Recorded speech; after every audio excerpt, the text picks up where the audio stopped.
बिस्मिल्लाहिर्रहमानिर्रहीम। अस्सलाम वालेकुम नाज़रीन, आप यूट्यूब चैनल देख रहे हैं। मैं इमरान खान हूँ। इमरान खान साहब ने अपनी एक्टिविटीज़ को बहुत तेज़ कर दिया है। दूसरी जानिब इमरान खान साहब से मुलाकातों को कम करने की कोशिश की जा रही है। अब सिचुएशन मैंने आपके सामने जो रखी, गुज़िश्ता 2 वीलॉग्स में चीज़ें उसी तरफ जा रही हैं।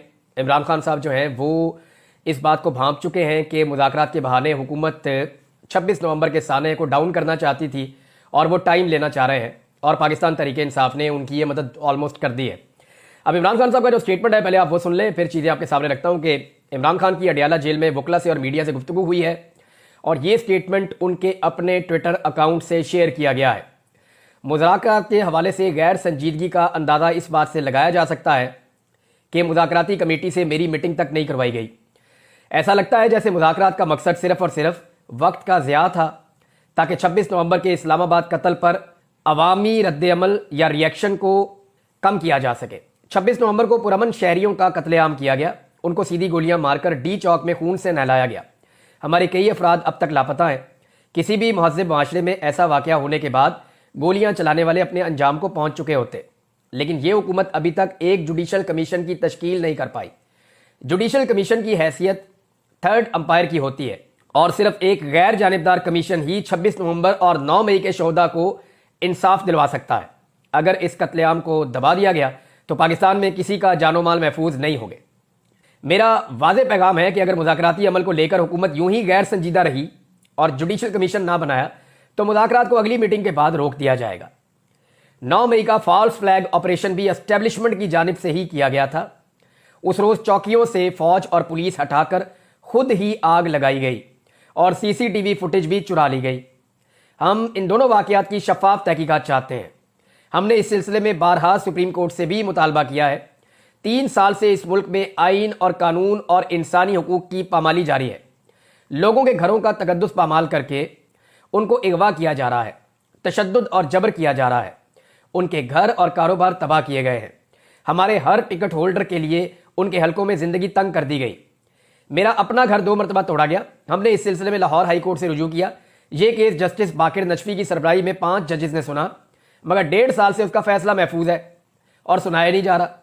फिर हमने इस्लामाबाद हाई कोर्ट में जस्टिस आमिर फारूक और सुप्रीम कोर्ट में काजी फायद ईसा से भी रुजू किया, लेकिन उन दोनों ने एस्टेब्लिशमेंट के ओपनिंग बैट्समैन का किरदार अदा किया। जो हमारे बेकसूर लोग मिलिट्री तहवील में रहे उन पर शदीद तरीन ज़हनी और जिस्मानी तशद्दुद किया गया। मेरी इतला के मुताबिक 3 लड़कों ने दौरान हिरासत खुदकुशी की कोशिश की। समी वजीर की हालत इस तशद्दुद का मुंह बोलता सबूत है। इससे पहले जो कुछ तहरीक इंसाफ के रहनुमाओं शहबाज गिल, आजम सवाती समेत दीगर के साथ किया गया वो भी किसी से ढका छुपा नहीं है। जिले शाह को बेदर्दी से कत्ल किया गया। इंतजार पंजूथा से जानवरों की तरह सलूक किया गया। ये कौन सा उसूल है कि जो तहरीक इंसाफ छोड़ देगा वो 9 मई के इल्ज़ाम से बरी है और जो नहीं छोड़ेगा उस पर हर किस्म का तशद्दुद और दबाव जायज़ है। हमें पाकिस्तानी निज़ाम अदल से बार बार रुजू करने के बावजूद भी इंसाफ नहीं मिल सका, जिसके बाद हमारे पास बैनुल अक़वामी फोरम्स पर आवाज़ उठाने के अलावा कोई रास्ता नहीं बचा है। पाकिस्तान की हुकूमत इंसानी हकूक को लेकर बैनुल अक़वामी कवानीन और मुआहिदों की पाबंद है। मैंने वकला को हदायत की है कि इन मामलात को आलमी फोरम्स पर उठाया जाए और पाकिस्तान में जारी इंसानी हकूक की खिलाफ वर्जियों पर अपनी आवाज़ दुनिया तक पहुंचाई जाए। मेरा ओवरसीज़ पाकिस्तानियों को भी यही पैगाम है कि पाकिस्तान में जमहूरियत और इंसानी हकूक का खात्मा करके जंगल का कानून नाफिज कर दिया गया है, इसलिए आपकी जानिब से तरसीलात ज़र का बाइकआउट बहुत अहम है। पाकिस्तान में मुकीम आपके प्यारों को भी वही हुकूक हासिल होने चाहिए जो आपको बैरून ममालिक में हासिल है। जब तमाम एजेंसियों को एक सियासी जमात को कुचलने पर लगा दिया जाएगा फिर दहशतगर्दों से कौन लड़ेगा? यही रिमार्क सुप्रीम कोर्ट के जजेस जस्टिस अतर मिनुल्लाह और जस्टिस मंदोखेल ने भी दिए हैं कि खुफिया इदारों को सियासी इंजीनियरिंग पर लगा दिया गया है। झूठ बोलकर हमारी हुकूमत पर तालिबान की आबादकारी का इल्ज़ाम लगाया गया। हमारी हुकूमत के दौरान बल्कि हुकूमत के खात्मे के 1 साल बाद तक भी दहशतगर्दी ने सर नहीं उठाया था। यह सब कुछ उन्हीं का कसूर है जो बलूचिस्तान के हालात के जिम्मेदार हैं। इन सब तजर्बात की बदौलत पाकिस्तान में मईशत का हाल बदतरीन है। वर्ल्ड बैंक की हालिया रिपोर्ट के मुताबिक मजीद 1,30,00,000 अफराद गुर्बत की लकीर से नीचे जा चुके हैं। अदलिया, नैब, FIA, पुलिस समेत हर इदारा तहरीक इंसाफ के पीछे लगा दिया गया है, जिसकी वजह से मुल्क का सियासी और माशी निज़ाम दरम बरम है और अदम इस्तेहकाम उरूज पर है। जब तक सियासी अदम इस्तेहकाम रहेगा ग्रोथ रेट 0 होगा। यह सब 10 साला आमरीत के मंसूबे को मजबूत करने के लिए किया गया है। जो भी इस लाकानूनियत का साथ देता है उसकी अरबों की चोरी माफ कर दी जाती है। पाकिस्तान की तारीख में किसी लीडर पर 280 केसेस नहीं बनाए गए। ऐसा सिर्फ जनरल याया ने मुजीबुर रहमान के साथ किया था जो मेरे साथ किया जा रहा है। एक और चीज इमरान खान साहब ने क्लियर की है बुशरा बीबी के हवाले से। उन्होंने कहा कि बुशरा बीबी एक घरेलू और पर्दादार खातून है, उन पर बेबुनियाद और झूठे केसेस सिर्फ मुझे दबाव में लाने के लिए बनाए गए। अलकादर केस भी इसी सिलसिले की एक कड़ी है। बुशरा बीबी को पहले 3 महीने बनीगाला में एक कमरे में कैद रखा गया। उन्होंने खुद हाई कोर्ट में पटिशन दायर की कि मुझे आम कैदियों की तरह जेल में रखा जाए। अडियाला जेल में 9 महीने सख्त तरीन कैद में उनको रखा गया, जिसका मकसद हमें दबाव में लाने के अलावा कुछ नहीं था। बुशरा बीबी का किसी से कोई राब्ता नहीं है, यह महज प्रोपेगेंडा है। हमारी मुज़ाकराती कमेटी ही इन मामलात को देख रही है। बुशरा बीबी के खिलाफ सोशल मीडिया कैंपेन की शदीद अल्फाज में मजम्मत करता हूं। इस तासुर की सख्ती से तरदीद करता हूं कि संगजानी में रुकने के बाद मुझे रिहा करना तय था। संगजानी जैसे इश्यूज को असल मामला से तवज्जो हटाने के लिए इस्तेमाल किया जाता रहा है।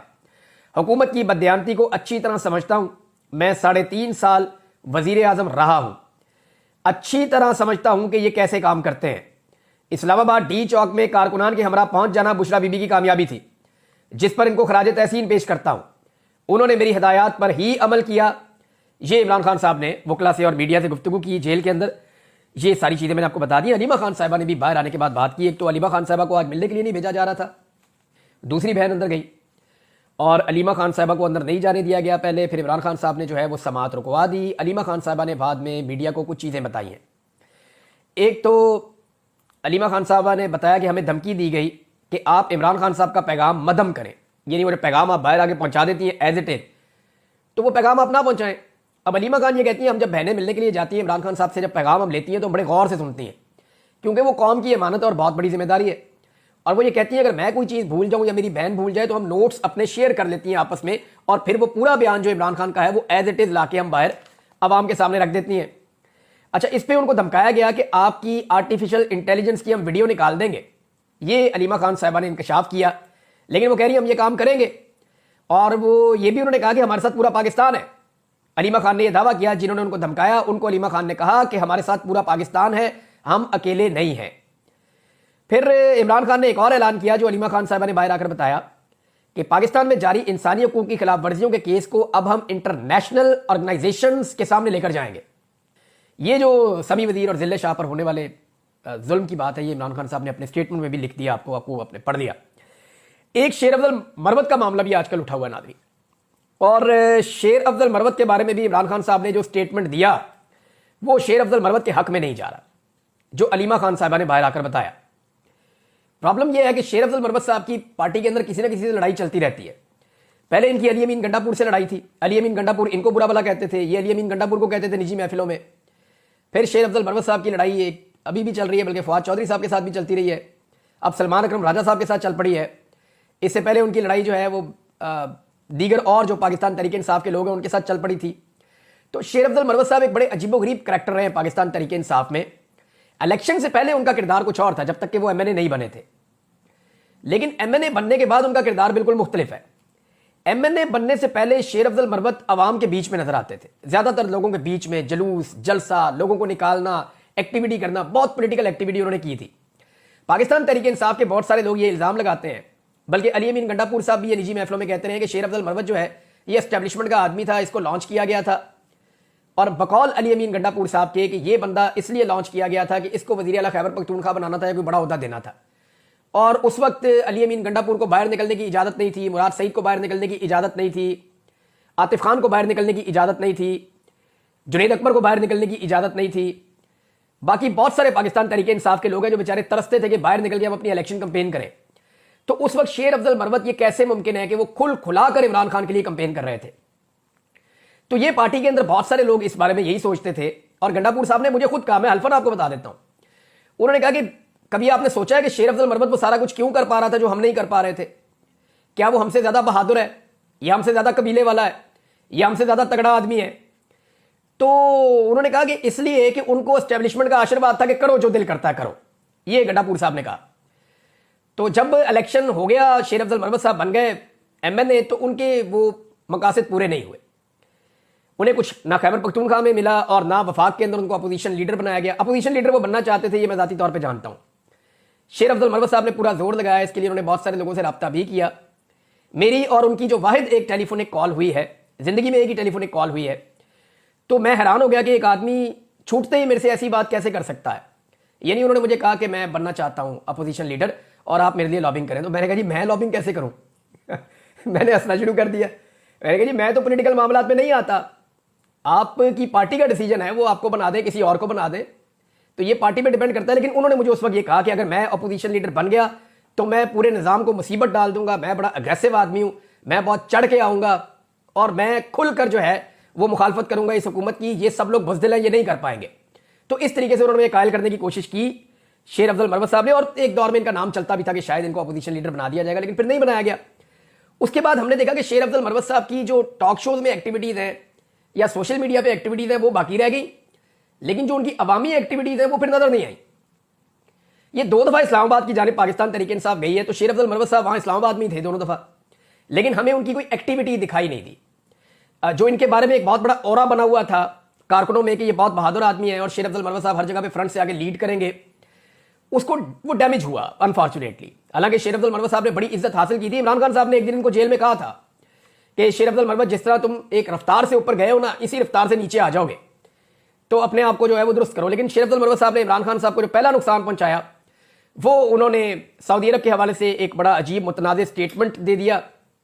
उसके बाद फिर हम ये देखते रहे कि शेर अफजल मरवत साहब जो है वो पार्टी में कभी इससे लड़ाई कभी इससे लड़ाई, तो वो उनकी चलती रहती है। आजकल सलमान अकरम राजा साहब के ऊपर उन्होंने जो है वो अटैक किया हुआ है। अब अलीमा खान साहिबा ने जो इस बारे में बोला, उन्होंने कहा जी एक तो सलमान अकरम राजा साहब को इमरान खान साहब ने पार्टी का सेक्रेटरी जनरल बनाया। इससे पहले भी एक सेक्रेटरी जनरल पार्टी के ऐसे थे जो इमरान खान साहब ने अपनी पार्टी के लोगों से पूछा कि आप ये मुझे इजाज़त देते हैं कि मैं नॉमिनेट कर दूं, तो पार्टी ने जब उनको अलाउ किया तो उस वक्त इमरान खान साहब ने जहांगीर तरीन को ओहदा दिया था। ये मुझे बात बताई थी डॉक्टर आरफ अलवी ने, काफ़ी पहले की बात है, जब आरफ अलवी साहब सदर पाकिस्तान भी नहीं बने थे, तब बताई थी उन्होंने मुझे ये बात। तो ये इमरान खान साहब ने अपने इख्तियार को इस्तेमाल करते हुए सलमान अकरम राजा साहब को चुना है। कुछ देखा है तो उन्होंने चुन लिया। अब यहां पे अलीमा खान साहबा कहती हैं वो इमरान खान की चॉइस है तो ऐसा ना किया जाए। साथ ही उन्होंने एक और बात की कि इमरान खान ये समझते हैं कि उनकी पार्टी में लोग इन्फिल्ट्रेट किए गए हैं, यानी उनकी पार्टी में लोग इंजेक्ट किए गए हैं और ऐसे लोग उनकी पार्टी में हैं जो जासूस टाइप के लोग हैं। इस तरह से ये रिपोर्ट हुआ है। बहरहाल मरवत साहब को जो है वो उनकी बड़ी मकबूलियत है पाकिस्तान तहरीक इंसाफ में, अभी भी कुछ नहीं बिगड़ा। वो अपने मामलात को इमरान खान के ताबे करके और उस अंदाज में अगर चलेंगे तो मेरे ख्याल में चीज़ें ठीक रहेंगी। अदरवाइज ये पाकिस्तान तहरीक इंसाफ बड़ी जालिम पार्टी है। मैंने इसके अंदर परवेज़ खटक को जो है वो टके टुकड़ी होते हुए देखा है, मैंने इसमें महमूद खान को टके टुकड़ी होते हुए देखा है, मैंने इसमें बहुत सारे लोग जिनके बड़े बड़े नाम थे, यानी असद उमर को इमरान खान साहब के बाद नायब कहा जाता था कि ये ब्रेन है, तो मैंने टके टुकड़ी होते हुए देखा है बहुत लोगों को। तो शेर अफजल मरवत साहब को तो अभी ज़्यादा टाइम भी इस पॉलिटिकल पार्टी में नहीं हुआ। पाकिस्तान तहरीक इंसाफ ने, क्योंकि इमरान खान साहब ने फैसला किया कि बैन अल-अक़वामी सतह पर चीज़ों को लेकर जाएंगे, और वैसे भी अब चीज़ें बैन अल-अक़वामी सतह पर जा रही हैं, कुछ डॉक्यूमेंट्रीज बन रही हैं, कुछ एविडेंसेस कलेक्ट किए जा रहे हैं, जो स्पेशली जो बरतानिया में पार्लियामेंट्री ब्रीफिंग होने जा रही है, अमेरिका में कांग्रेशनल मीटिंग होने जा रही है, और उसके बाद अमेरिका में एक बाइंडिंग रेजोल्यूशन जो है वो पास करवाने की पाकिस्तानी ओवरसीज कोशिश कर रहे हैं। अगर ये एक्टिविटीज़ हो जाती हैं तो नेक्स्ट फेज के अंदर, क्योंकि इस वक्त कनाडा में अपनी सिचुएशन उनकी इतनी अच्छी नहीं है, उनके अपने रौले पड़े हुए हैं, तो कनाडा में भी इस किस्म की एक्टिविटीज़ ओवरसीज प्लान कर रहे हैं। जबकि यूरोप में जो होने जा रहा है, यूरोपीय यूनियन और यूरोप में, ये आप देखेंगे आने वाले दिनों में। लेकिन पाकिस्तानियों की एक बहुत अच्छी बात है, मेरी जितने भी ओवरसीज पाकिस्तानियों से बात हुई है, अब वो चाहे पाकिस्तान तहरीक इंसाफ से उनका ताल्लुक है, और बहुत सारे ऐसे हैं जिनका ताल्लुक है ही नहीं, वो सिर्फ पाकिस्तान की बात करते हैं। वो ओवरसीज एक ही बात करते हैं कि हम पाकिस्तान के ऊपर किसी भी एक पाबंदी के हक में नहीं है। हम नहीं चाहते कि पाकिस्तान के ऊपर एक टके की या कोई एक लफ्ज की पाबंदी भी लगे। वो ये कहते हैं कि हम पाबंदियां उन बंदों पे लगाना चाहते हैं जिन्होंने पाकिस्तान को यहां तक पहुंचा दिया है। वो ये कहते हैं कि रजीम चेंज ऑपरेशन के किरदार हो या जुल्म और फस्तायत के पीछे छुपे हुए दस्ताने पहने हुए हाथ हो। वो कहते हैं जी हम इन सारों को फिक्स करना चाहते हैं, वो लोग जो इस्तेमाल हुए वो भी और जिन्होंने इस्तेमाल किया वो भी। और ये लगभग 1-2 दर्जन लोग हैं जिन्होंने पाकिस्तान में उदम मचाया हुआ था। इनके खिलाफ वो चाहते हैं कि बैनुल अक़वामी पाबंदियां लग जाएं, और इसके लिए ओवरसीज पाकिस्तानी काम कर रहे हैं। अब देखें, पाकिस्तान में जो ब्यूरोक्रेट रिटायर होता है बेचारा, या कोई फौजी ऑफिसर रिटायर होता है, या कोई सियासतदान जो है उसकी फैमिली है या सारा कुछ है, ये दौड़ दौड़ के जाते हैं उधर बरतानिया में, और ये दौड़ दौड़ के जाते हैं यूरोप में, अमेरिका में। वो मुल्क इनको पसंद है, ये बाकी जिंदगी वहां जाके गुजारते हैं। अब वहां पर अगर इनके लिए पाबंदियां हो जाएं तो इनके लिए बड़ा सीरियस इशू हो जाएगा, और ये वहां पाबंदियां लगवाना चाहते हैं, ट्रैवल के ऊपर पाबंदी लगवाना चाहते हैं, असासे जो है वो मुंजमद करवाना चाहते हैं, और तीसरा इनके वीज़े जो है वो कैंसिल करवाना चाहते हैं, और आइंदा के लिए इनके वीज़ों पर पाबंदियां लगवाना चाहते हैं। ये ओवरसीज पाकिस्तानी चाह रहे हैं कि इंडिविजुअल्स को उन इनफरादी शख्सियात को टारगेट किया जाए जो जुल्म और जबर और फस्तायत की अलमबरदार है, ना कि पाकिस्तान को कोई नुकसान पहुंचे। तो ये अच्छी स्ट्रेटजी है, मेरे ख्याल में सबकी यही होनी चाहिए। हालांकि बेनज़ीर भुट्टो साहिबा ने एक दौर में यह भी कहा था कि पाकिस्तान की इमदाद ही बंद कर दी जाए, और उन्होंने ये कहा था कि पाकिस्तान की इमदाद को मशरूत कर दिया जाए पाकिस्तान में इंसानी हकूक की पाबंदियों के हवाले से। वो ये कहती थी कि पाकिस्तान के जो मिलिट्री जनरल्स हैं वो पाकिस्तान में जुल्म और ज्यादती करते हैं, तो जब उन्हें यह नजर आता है कि वो जुल्म और ज्यादती कर रहे हैं, इसके बावजूद पाकिस्तान को इमदाद मिल रही है, तो वो जुल्म और ज्यादती को बंद क्यों करें। हाँ, अगर उन्हें नजर आएगा कि जो जुल्म और ज्यादती वो कर रहे हैं, जो गैर जमहूरी हरकत वो कर रहे हैं, उनकी वजह से पाकिस्तानी या उनकी इमदाद बंद हो रही है, तो फिर वो उस मामले को रोकेंगे। ये बेनज़ीर भुट्टो साहिबा का सोचना था। इस पर उनका बाकायदा एक इंटरव्यू भी मौजूद है, मैंने थोड़े दिन पहले उसको रिपोर्ट भी किया था। पाकिस्तान तहरीक इंसाफ एक ट्रांसमिशन भी करने जा रही है, ये बड़ी इंपॉर्टेंट ट्रांसमिशन है, इसकी मेरे पास यहां खबर मौजूद है। गोली क्यों चलाई, इसमें शेख वकास अकरम और सलमान अकरम राजा, ये लोग 26 नवंबर के कत्लेआम पर खसूसी गुफ्तगू करेंगे 12 जनवरी बरोज एतवार रात 8 बजे पाकिस्तान तहरीक इंसाफ ऑफिशियल के यूट्यूब चैनल पे, ट्विटर पे, फेसबुक पे और इंस्टाग्राम पे। अब देखना यह है कि इंटरनेट बंद किया जाता है या नहीं किया जाता, क्योंकि $1 मिलियन का नुकसान होता है एक घंटे में। जब आप इंटरनेट को डाउन करते हैं तो एक घंटे में $1 मिलियन का नुकसान हो जाता है। अब देखना यह है कि यह हुकूमत पाकिस्तान तहरीक इंसाफ को 26 नवंबर के कत्लेआम पे खसूसी गुफ्तगू करने देती है, या उस बीच में पाकिस्तान में इंटरनेट को डाउन करके पाकिस्तान का $1 मिलियन का मजीद नुकसान करती है। अपने सियासी फायदों के लिए पाकिस्तान की हुकूमत और एस्टेब्लिशमेंट ने पाकिस्तान की इकोनॉमी को बहुत ज्यादा नुकसान पहुंचाया है। पंजाब में एक नई पुलिस बनाने की तैयारी की जा रही है नाज़रीन। ये पुलिस बना रहे हैं जी कि ये एहतजाज करने वाले जो लोग हैं इनको कंट्रोल करना है।